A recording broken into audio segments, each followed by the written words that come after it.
As we all know, Sri Aurobindo edited the Arya between 1914 and 1921, and this Renaissance in India and other essays on Indian culture is part of the Arya. Now, Sri Aurobindo's writings in Vande Mataram, Karma Yogin, or even before in New Lamps for Old, he glorifies Indian culture and traditions. And he speaks about the greatness of India. At that time, in the self-esteem, especially among the educated Indians, was extremely low.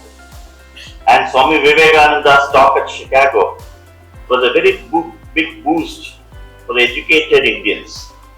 And Sri Aurobindo, in his writings, you see, up to the Arya, 1914, Vande Mataram, Karma Yogin articles, he repeatedly speaks of India as a mighty Shakti, about the greatness of Indians, their inherent strength, the spiritual greatness of India.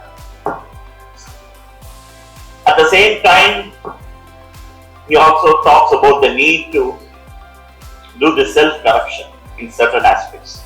So, Arya, 1914 and between 1914 and 1921, in that appears the Renaissance in India 1918, Indian culture and external influence 1919, is India civilized 1918-1919, and the defense of Indian culture 1919-1921.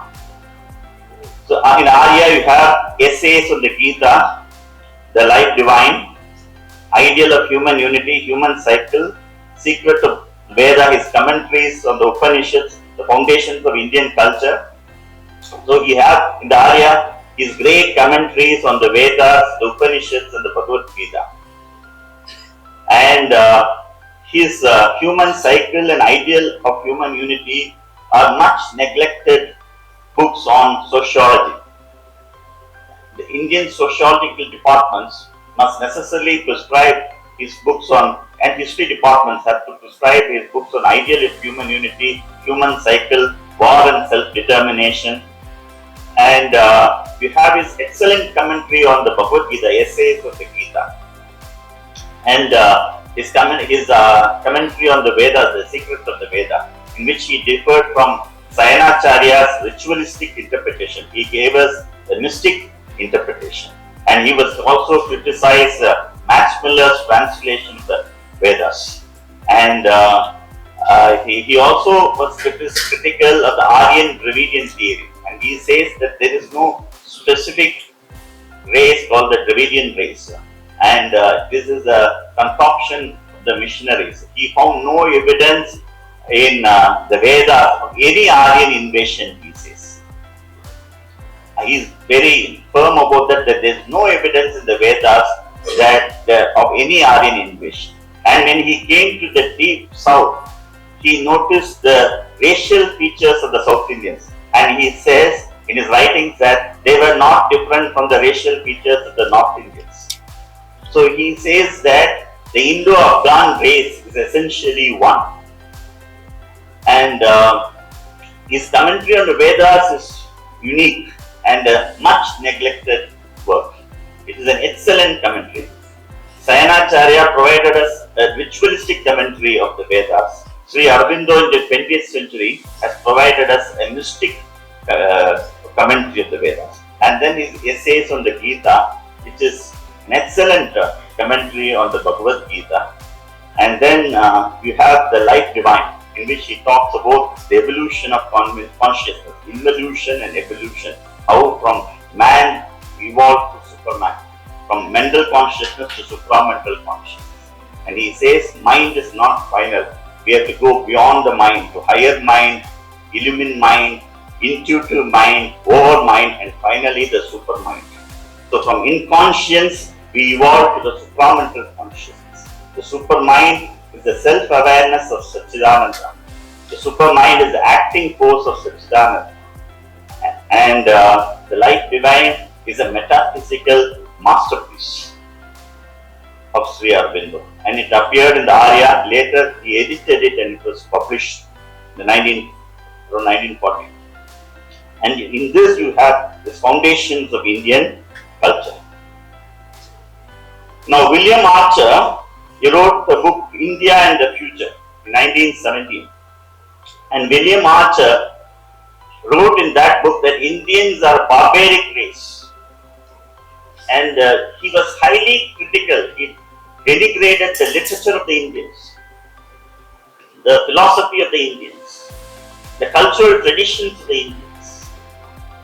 Many of the discourses that we see in the present ecosystem, they were in this book, Sri Aurobindo's The Renaissance in India and Other Essays on Indian Culture, published earlier as Foundations of Indian Culture.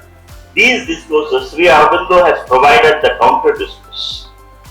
Now, in recent times, we have expressions like breaking India, and we have, with the arrival of the social media, we have a lot of people defending India. Sri Aurobindo in those days wrote this book defending Indian cultural traditions. That is precisely the stand he took in Bande Mataram, in Karnayogin, in his Uttarpara speech. Arya, he continued with that. So, William Archer's book, India and the Future. And he also refers to Sir John Woodruff's serpent power in this book, and how Sir John Woodruff has defended India in his writings. So William Archer, he takes up one by one William Archer's criticism of India, and Sri Aurobindo provides us the Purva Paksha to that criticism of India. Now in the beginning, he speaks about the Renaissance in India. Now he says that we are that was in the 1918 when this was written. He says we are living in wonderful times. There is a big renaissance in this country. And what is the task that Indians must undertake now? Sri Aurobindo says, gives us three tasks. One is the recovery of the old spiritual knowledge, recovery of the ancient knowledge of the Indians. Second is recovery of a time-old spirit and national ideals. The time-old spirit and national ideals of this country. Then this has to flow into new forms of philosophy, literature, arts, science, critical knowledge. The ancient spirit has to flow into new forms of critical knowledge, literature, philosophy, arts, science, and a great synthesis has to be created. And a spiritualized society has to be created. And in this work, he does not neglect the achievements of Indians in science, or psychology, or architecture, or painting. He deals with all the aspects of the achievements of ancient Indians in this work. And he says, spirituality is the master key of the Indian mind. And unless you accept that spirituality is the master key of the Indian mind, you can never understand India. This is essential in understanding India. What is the meaning of India? What does India stand for? Mother says that India will be the guru of the world. And Mother's writings and the sayings on India, they form a separate book by itself. Mother has spoken so much about India, what India stands for. And Sri Aurobindo also says that in this yuga, India is the spiritual guru of the world. But he says in this work that we live in Yuga Sandhya. He says there's a tension, the old world and the new world. There's a tension. This tension of foreign conquest and repeated conquests that India has gone through. And he says that any other civilization would have perished. It is because of India's spiritual strength that we have survived. And in this book and the rest, Sri Aurobindo raises a very important point. Unless we connect ourselves with The Vedas, the Upanishads, the Bhagavad Gita, the Itihasas, the Puranas, the Vedic and Upanishadic tradition, we cannot understand the oneness of this mission. We are essentially one because of our connection with the Vedas. And Sri Aurobindo time and again refers to the Vedic heritage of Bharatvarsh. And he says India is a giant Shakti. So many republics, so many kingdoms, so many empires, so many philosophies.